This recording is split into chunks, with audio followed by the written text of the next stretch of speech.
Da bi zamesili štrudlu, potrebno nam je da prvo aktiviramo kvasac.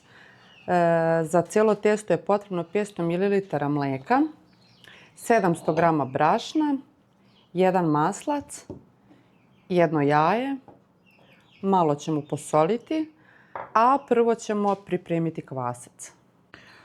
Ovdje sam zagrejala mlijeko i od ovih 500 ml odvajam malo za kvasac. Stavit ćemo šećer, 1 kašiku i malo brašna. Izmiješamo i ostavimo da se kvasac aktivira. Dodajemo 1 jaje. Umutit ćemo jaje.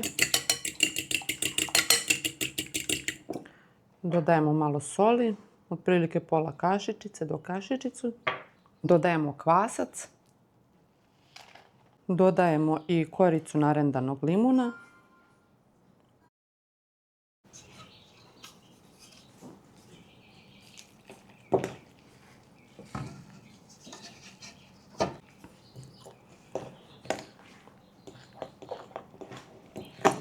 Sad ćemo u ovu smesu, znači još uvijek nismo dodali svo brašno i mlijeko, dodati 1 maslac. Maslac je sobne temperature.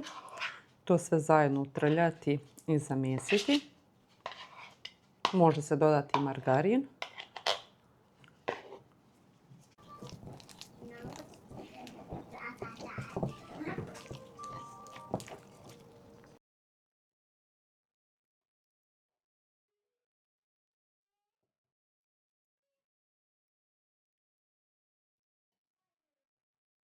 Evo, testo je gotovo. Meko. Sad ću ga podijeliti na 4 jufke i ostavljam tako sat vremena da naraste.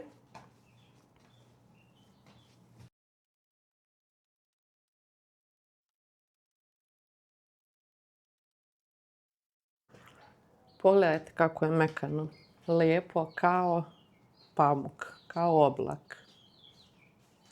A zamislite tek kakva će štrudla da bude.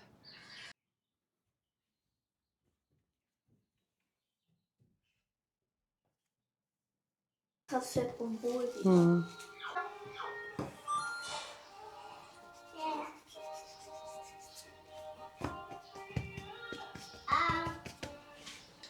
Sad kad nam je testo naraslo, rasplagijat ćemo tanko i staviti fil. Ja ću koristiti džem, a naravno može se koristiti mak ili orasi.